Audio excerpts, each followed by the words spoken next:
Hello students, welcome to my YouTube channel connect with Hindi. This is Shalini Tripathi and आज हम लोग पद परिचय की परिभाषा, भेद और उदाहरण को देखेंगे। ठीक है, तो इसमें से आपके 10th बोर्ड एग्जाम में 4 मार्क्स एकदम फिक्स होते हैं कि यहां से 4 मार्क्स के क्वेश्चन आने ही आने हैं। ठीक है, तो चलिए बिना टाइम वेस्ट के हम देखते हैं। सबसे पहले हम पद किसे कहते हैं ये जानेंगे। ठीक है, तो वाक्य में आए शब्दों को हम लोग क्या कहते हैं? पद कहते हैं। ये पद जो है संज्ञा, सर्वनाम, क्रिया, क्रिया विशेषण, संबंध बोधक, समुच्चय बोधक और विस्मयादि बोधक होते हैं। इनका परिचय देना ही पद परिचय कहलाता है। ठीक है, इन सब का परिचय देना ही क्या कहलाता है? पद परिचय कहलाता है। और इसे हम लोग व्याकरणिक परिचय भी कहते हैं। ठीक है, इसका एक और नाम क्या है? व्याकरणिक परिचय। ठीक है, तो पद परिचय की हम सबसे पहले परिभाषा देखेंगे। ठीक है, तो क्या है कि व्याकरण की दृष्टि से वाक्य में आए पदों का परिचय देना ही क्या कहलाता है? पद परिचय कहलाता है। ठीक है, व्याकरण की दृष्टि से वाक्य में आए पदों का परिचय देना ही पद परिचय कहलाता है। ठीक है, पद परिचय देते समय शब्द के भेद, उपभेद, लिंग, वचन और कारक आदि का परिचय भी दिया जाता है। तो सबसे पहले हम एग्जाम्पल में संज्ञा का पद परिचय देखेंगे। ठीक है, तो जैसे दिया इसमें कि प्रिया ने गृह कार्य कर लिया। ठीक है, तो इसका हम पद परिचय देखेंगे। ठीक है, तो जो यहाँ पे प्रिया है ये क्या है? संज्ञा है, क्योंकि ये किसी लड़की का नाम है। ठीक है, नाम है तो ये संज्ञा है। और कौन सा संज्ञा है? व्यक्तिवाचक संज्ञा। ठीक है, अगर हम लिंग की बात करेंगे तो ये स्त्रीलिंग है। और वचन कौन सा है? एक वचन है। और जो कर लिया है वो क्या है? कर्ता कारक है। ठीक है, क्रिया की कर्ता है। ठीक है, ये बात समझ में आ गई ना आपको? अगला एग्जाम्पल जो आपका है कि राहुल यहाँ 8वीं कक्षा में पढ़ता था। ओके, तो राहुल जो है सबसे पहले क्या हो जाएगा? ये संज्ञा हो जाएगी। ठीक है, व्यक्तिवाचक संज्ञा हो जाएगी। और अगर हम लिंग की बात करें तो ये पुल्लिंग हो जाएगा। वचन की बात करें तो ये एक वचन है। और कर्ता कारक की बात करेंगे तो पढ़ता था क्रिया का कर्ता है। ओके, और यहाँ जो है स्थानवाचक क्रिया विशेषण है और पढ़ता था क्रिया का निर्देश है। और 8वीं जो दिया, ठीक है, 8वीं ये क्या हो जाएगा? संख्यावाचक हो जाएगा। और कक्षा में आपका जातिवाचक हो जाएगा। और पढ़ता था ये है अपने आप में अकर्मक क्रिया है। और जो इसका कर्ता होगा वो कौन हो जाएगा? राहुल। ठीक है, पढ़ता कौन था? राहुल। तो कर्ता कौन होगा? राहुल हो जाएगा। ठीक है, तो ये बात आपको समझ में आ गई। तो सबसे पहले आप ये जान लो कि पद परिचय करने के लिए हमें सभी पदों का ज्ञान होना बहुत जरूरी है। ओके, तो पद परिचय के कितने भेद होते हैं? ठीक है, ये भी जान लो आप। तो पद भेद पद के 2 होते हैं। फर्स्ट है आपका विकारी, सेकंड है आपका अविकारी। ठीक है, विकारी में क्या होता है कि लिंग, वचन, कारक आदि के कारण इनका रूप बदल जाता है। और विकारी शब्द 4 प्रकार के होते हैं। फर्स्ट है आपका संज्ञा, सेकंड है आपका सर्वनाम, थर्ड है विशेषण और फोर्थ क्या है? क्रिया है। ठीक है, तो चलिए हम लोग संज्ञा को देखते हैं। ठीक है, कि संज्ञा किसे कहते हैं?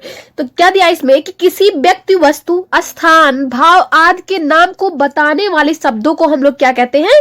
संज्ञा कहते हैं। ठीक है, जो किसी व्यक्ति का नाम बताए, वस्तु का बताए, स्थान का बताए या भाव का नाम बताए तो उसे हम लोग क्या कहते हैं? संज्ञा कहते हैं। ठीक है, तो ये बात समझ में आ गई ना आपको? एग्जाम्पल के तौर पर हम देखेंगे कि जवाहरलाल नेहरू एक महान नेता थे। ठीक है, तो इसमें जो है जवाहरलाल नेहरू क्या हो जाएगा? एक व्यक्ति का नाम हो जाएगा। तो ये क्या है? संज्ञा है। और यहाँ पे नेता क्या हो जाएगा? ये भी भाव प्रकट कर रहा है। ठीक है, तो ये भी क्या हो जाएगा? संज्ञा हो जाएगा। जैसे सेकेंड एग्जाम्पल आपका कि लाल किला सुंदर इमारत है। तो लाल किला जो है स्थान का नाम है। ठीक है, तो ये क्या हो जाएगा? संज्ञा हो जाएगी। और इमारत भी क्या हो जाएगी? संज्ञा हो जाएगी। जैसे यहाँ पे दिया है कि यह फुटबॉल है। ठीक है, तो फुटबॉल यहाँ पे क्या है? वस्तु का नाम है ना, तो ये क्या हो जाएगा? संज्ञा हो जाएगा। तो यहाँ पर जवाहरलाल नेहरू, नेता, लाल किला, इमारत किसी न किसी व्यक्ति, वस्तु और स्थान के नाम है। तो ये सब क्या हो जाएंगे? संज्ञा हो जाएंगे। ठीक है, तो ये बात आप समझ में गए ना?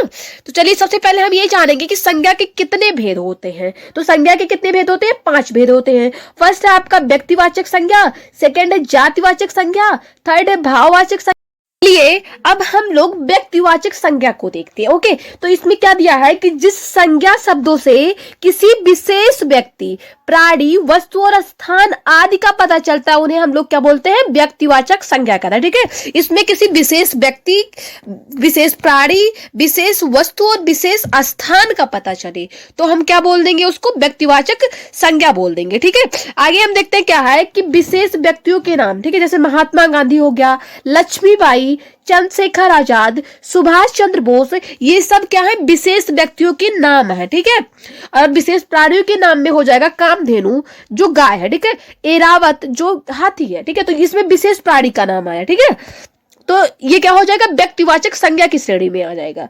और अगर हम स्थान की बात करें तो विशेष स्थान में जैसे आपका मुंबई हो गया, कनाडा हो गया, अमेरिका होगा, ये सब क्या है, विशेष स्थान में आते हैं। तो ये सब क्या हो गए, व्यक्तिवाचक संज्ञा हो गए। ठीक है, तो ये समझ के आप आगे है आपका सेकंड, जातिवाचक संज्ञा। ठीक है, तो जातिवाचक संज्ञा में क्या होता है कि जिन संज्ञा शब्दों से प्राणियों, वस्तुओं आदि की संपूर्ण जाति का पता चले, ठीक है, उसके संपूर्ण जाति का पता चल जाए तो उसे हम लोग क्या बोल देते हैं, जातिवाचक संज्ञा कहते हैं। जैसे कुत्ता, ठीक है, तो इसके जाति का पता चला, ठीक है, कि ये किस मतलब किस जाति से बिलोंग करता है। किताब की बात करें तो इसमें भी पता चल रहा है, तो इसको भी हम लोग क्या बोल देंगे, जातिवाचक संज्ञा बोल देंगे। तालाब हो गया आपका, मकान हो गया, पशु, पेड़, नदी, पहाड़, ये सब किस में आ जाएंगे, जातिवाचक संज्ञा में आ जाएंगे। ठीक है, तो ये बात समझ गए ना। थर्ड है आपका भाववाचक संज्ञा। ओके, तो इसमें क्या होता है कि जिन संज्ञा शब्दों से किसी वस्तु के गुण, दोष, अवस्था, स्वभाव, दशा आदि का पता चलता है उन्हें हम लोग क्या कहते हैं, भाववाचक संज्ञा कहते हैं। ठीक है, एग्जाम्पल के तौर पे हम बात करेंगे तो जैसे ईमानदारी, अच्छाई, भलाई, वीरता, ये सब आपके गुण हो गए। ठीक है, तो ये क्या है, भाववाचक संज्ञा है। ठीक है, दोष में अगर हम बात करेंगे तो नीचता, कायरता, कुटिलता आदि ये सब क्या है, दोष है। ठीक है, तो ये भी क्या हो जाएंगे, भाववाचक संज्ञा हो जाएंगे। अवस्था में बचपन, जवानी, बुढ़ापा आदि ये सब क्या हो जाएंगे, भाववाचक संज्ञा हो जाएंगे, क्योंकि ये किसको बता रहे, अवस्था को बता रहे। ठीक है, तो ये समझ गए ना आप। आगे हम समझेंगे फोर्थ है आपका द्रव्यवाचक संज्ञा। ठीक है, तो वह संज्ञा शब्द जिससे किसी पदार्थ के द्रव्य का बोध हो वह द्रव्यवाचक संज्ञा कहलाता है। जैसे कि आपका लोहा हो गया, सोना, जल, तेल, घी, पेट्रोल आदि ये सब क्या हो जाएंगे, द्रव्यवाचक संज्ञा के अंतर्गत आ जाएंगे। आपका फिफ्थ है समूहवाचक संज्ञा। ठीक है, ये क्या है, समूहवाचक संज्ञा। तो जिस संज्ञा के शब्द से किसी समूह का बोध हो उसे हम लोग समूहवाचक संज्ञा कहते हैं। जैसे कि जनता, ठीक है, इसमें बहुत सारे लोग हो गए तो ये एक समूह है। ठीक है, तो ये क्या हो जाएगा, समूहवाचक संज्ञा हो जाएगा। जैसे परिवार, तो परिवार के सदस्यों में बहुत सारे लोग होते हैं तो एक समूह बना लेता है ना, तो इसलिए इसको हम लोग क्या बोलते हैं, समूहवाचक संज्ञा बोलते हैं।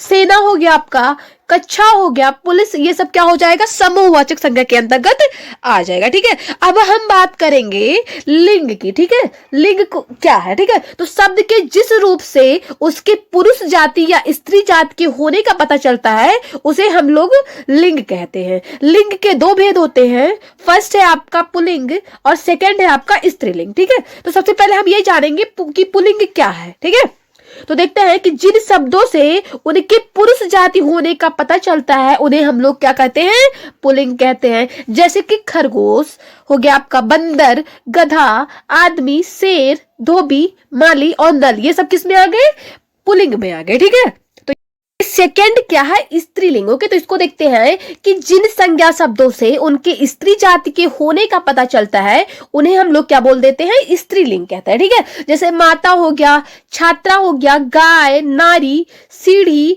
भिंडी, बालिका, लीची, मिर्च, इलायची, बंदरिया आदि। ठीक है, तो ये सब क्या है, स्त्रीलिंग के अंतर्गत आते हैं। ठीक है, तो अब हम देखेंगे वचन को। ठीक है, कि वचन किसे कहते हैं, तो शब्द के जिस रूप से उसके एक और अनेक होने का पता चलता है उसे हम लोग क्या कहते हैं, वचन कहते हैं। वचन के दो भेद होते हैं, पहला है एक वचन और दूसरा क्या है, बहुवचन। ठीक है, तो एक वचन क्या होता है कि जिन संज्ञा शब्दों से उनके एक होने का पता चलता है उन्हें हम लोग क्या बोल देते हैं, एक वचन। जैसे कि बच्चा, ठीक है, तो वो अकेला बच्चा है, इसमें ये पता चल रहा है कि वो अकेला बच्चा है। ठीक है, तो ये एक वचन हो जाएगा। गमला, इट मींस कि वो एक गमला है, तो क्या हो जाएगा, एक वचन हो जाएगा।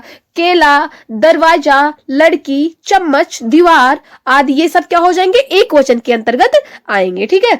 सेकंड है आपका बहुवचन। तो जिन संज्ञा शब्दों से उनके एक से अधिक होने का पता चले उन्हें हम लोग क्या कहेंगे, बहुवचन कहेंगे। जैसे खिड़कियां, ठीक है, तो एक खिड़की की बात नहीं हो रही यहाँ पे बहुत सारी खिड़कियों की बात हो रही है, तो इसलिए यहाँ पे क्या हो जाएगा, बहुवचन हो जाएगा। जैसे गलियां, तो एक गली की बात नहीं हो रही, बहुत सारी गलियों की बात हो रही है। संतरे, इसमें एक संतरा नहीं है, बहुत संतरा है। गमले, रास्ते, गाने, अध्यापिकाएं, ठीक है, तो ये क्या हो जाएगा, बहुवचन के अंतर्गत आएगा। ठीक है। अब हम देखेंगे कारक क्या है। ठीक है। तो कारक शब्द का अर्थ होता है क्रिया से संबंध कराने वाला। ठीक है। जो क्रिया से संबंध कराए वही क्या होता है, कारक होता है। संज्ञा और सर्वनाम शब्दों का वाक्य की क्रिया के साथ संबंध प्रकट कराने वाले शब्दों को हम लोग क्या कहते हैं, कारक कहते हैं। ठीक है। तो कारक के भेद कितने होते हैं, 8 होते हैं। ठीक है। कारक के कितने भेद हैं, 8 भेद है। फर्स्ट है आपका कर्ता, सेकंड है आपका कर्म, थर्ड है करण, फोर्थ है संप्रदान, फिफ्थ है अपादान और सिक्स है संबंध, सेवंथ है अधिकरण और 8 क्या है, संबोधन है। ठीक है। तो चलिए अब हम लोग कर्ता कारक को देखेंगे। ठीक है। तो क्रिया करने वाले को हम लोग क्या बोल देते हैं, कर्ता कारक कहते हैं। और कर्ता का जो विभक्ति चिन्ह होता है वो क्या होता है, ने होता है। लेकिन कई बार क्या होता है कि ये चिन्ह आता है और कई बार क्या होता है, नहीं आता है। ठीक है। तो कर्ता कारक की हम पहचान कैसे करेंगे कि वाक्य की क्रिया में कौन लगाकर अगर प्रश्न करते हैं तो जो उत्तर मिलेगा वही क्या हो जाएगा, कर्ता कारक हो जाएगा। और अगर ने आ गया तो आप तो समझ ही जाओगे, लेकिन कुछ जगह पे क्या है कि ने नहीं आता है। ठीक है। जैसे एग्जाम्पल के तौर पे अगर हम बात करें तो बच्चों ने एक गाना गाया। ठीक है। तो यहाँ पे ऐसे भी समझ सकते हो कि कौन गाना गाया, तो किसने गाया, बच्चों ने। और वैसे भी यहाँ पे पहले से ने भी प्रेजेंट है, तो आप समझ जाओगे कि ये कर्ता कारक है। और अगर कौन लगाकर प्रश्न करते हो तो उत्तर मिल गया आपका कि किसने गाना गाया, कौन गाना गया। तो यहाँ पे क्या हो जाएगा, कर्ता कारक हो जाएगा। जैसे राहुल अपने घर चला गया, यहाँ पे तो ने आया नहीं, तो आप कैसे जानोगे, ये जानोगे कि आप ये कहोगे कि कौन घर गया। ठीक है। तो जो उत्तर मिलेगा, कौन उत्तर मिल रहा है, राहुल। ठीक है। तो यहाँ पे जो है राहुल क्या हो जाएगा, कर्ता कारक हो जाएगा। ठीक है। समझ गए ना आप। आगे देखेंगे हम सेकंड क्या है, कर्म कारक। तो कर्म कारक क्या होता है कि वाक्य में क्रिया का फल कर्ता पर ना पड़कर जिस अन्य संज्ञा सर्वनाम शब्द पर पड़ता है उसे हम लोग क्या कहते हैं, कर्म कारक कहते हैं। ठीक है। जिस शब्द पर क्रिया का प्रभाव पड़ता है उसे हम लोग क्या बोल देते हैं, कर्म कारक कहते हैं। जैसे एग्जाम्पल के तौर पर अगर हम बात करेंगे तो वैभव को इधर बुलाओ। ठीक है। अगर को, इसका विभक्ति चिन्ह क्या है, को होता है। ठीक है। इसका विभक्ति चिन्ह क्या होता है, को होता है। लेकिन यह भी कहीं के साथ आता है, कहीं के साथ नहीं आता है। तो इसकी हम पहचान कैसे करेंगे कि वाक्य क्रिया में क्या या किसको लगाकर अगर प्रश्न करते हो तो जो भी उत्तर मिलता है वही क्या हो जाएगा, कर्म कारक हो जाएगा। ठीक है। जैसे आप पूछोगे कि किसको बुलाओ, ठीक है, तो वैभव को। ठीक है। यहाँ पे तो को है, पहले से ही आप समझ जाओगे कि कर्म कारक है। लेकिन अगर फिर भी नहीं समझ में आ रहा है तो आप किसको या क्या लगाकर अगर प्रश्न पूछते हो तो जो भी उत्तर मिलेगा वही क्या हो जाएगा, कर्म कारक हो जाएगा। जैसे किसको बुलाओ, तो किसको बुलाने की बात हो रही है, वैभव की बुलाने की बात हो रही है, तो यहाँ पे आप समझ जाओगे तुरंत कि ये कर्म कारक है। ठीक है। ये बात समझ गए ना। तो सेकंड एग्जाम्पल है आपका कि रोहन ने आम खरीदे। ठीक है। तो यहाँ पे तो को आया ही नहीं, फिर आप कैसे समझोगे कि कर्म कारक है। तो समझने का सिर्फ एक उपाय है कि आप ये देखोगे कि वाक्य की क्रिया में अगर क्या या किसको लगाकर प्रश्न करो तो जो उत्तर मिलता है वही क्या हो जाएगा, कर्म कारक हो जाएगा। जैसे आप ये सोच सकते हो कि रोहन ने क्या खरीदा। ठीक है। तो क्या खरीदा, रोहन ने आम खरीदा। ठीक है। तो यहाँ पे आपको उत्तर मिल गया, तो आम जो है यहाँ पे हो जाएगा कर्म कारक। ठीक है। ये बात समझ गए ना आप। आगे हम देखेंगे कि करण कारक क्या है। ठीक है। तो जिस साधन या माध्यम से क्रिया होने का पता चलता है उसे हम लोग क्या कहते हैं, करण कारक कहते हैं। करण कारक के विभक्ति चिन्ह किससे, किसके द्वारा होते हैं। जैसे आपका एग्जाम्पल में दिया है कि वह स्कूल साइकिल से जाता है। ओके। तो यहाँ पे जो है से आ गया तो आप समझ जाओगे कि ये कर्ण कारक है। लेकिन अगर से नहीं आता तो आप कैसे समझते। ठीक है। तो आप क्या करते कि वाक्य क्रिया में किससे या किसके द्वारा लगाकर प्रश्न करते तो जो उत्तर मिलता वही क्या हो जाता, करण कारक हो जाता। ठीक है, तो जैसे कहा गया यहाँ पे कि यह काम रोशनी के द्वारा किया गया, तो किसके द्वारा किया गया? रोशनी के द्वारा। तो यहाँ पे जो है आपका करण कारक हो जाएगा रोशनी के द्वारा। ठीक है, तो ये समझ गए ना आप। आगे हम देखेंगे संप्रदान कारक। ओके, तो इसमें क्या है कि कर्ता जिसके लिए काम करता है या जिसे कुछ देता है उसे हम लोग क्या कहते हैं? संप्रदान कारक कहते हैं। संप्रदान कारक की विभक्ति चिन्ह है को, के लिए, के वास्ते आदि। जैसे अनुज के लिए चाय लाओ। ठीक है, तो किसके लिए चाय लाओ? अनुज के लिए। तो यहाँ पे अनुज के लिए जो है ये क्या हो जाएगा? संप्रदान कारक हो जाएगा। जैसे ये रुपए रोशनी को दो। ठीक है, तो रोशनी को यहाँ पे क्या हो जाए? दिया गया है। ठीक है, को दिया गया है। किसको दिया गया है? रोशनी को। तो यहाँ पे जो रोशनी को जो है संप्रदान कारक हो जाएगा। ठीक है, या आप एक सिंपल सी बात जान लो कि अगर आप वाक्य की क्रिया में किसको या किसके लिए लगाकर प्रश्न करते हो तो जो उत्तर मिलता है वही क्या हो जाता है? संप्रदान कारक हो जाता है। ठीक है, जैसे मैंने कहा था ना कि अनुज के लिए चाय लाओ, तो यहाँ पे अगर आप क्वेश्चन करोगे कि किसके लिए चाय लाओ, तो अनुज के लिए, तो यहाँ पे जो अनुज के लिए है वो आपका हो जाएगा संप्रदान कारक, और यहाँ पे जो रोशनी को है ये भी हो जाएगा आपका संप्रदान कारक। ठीक है।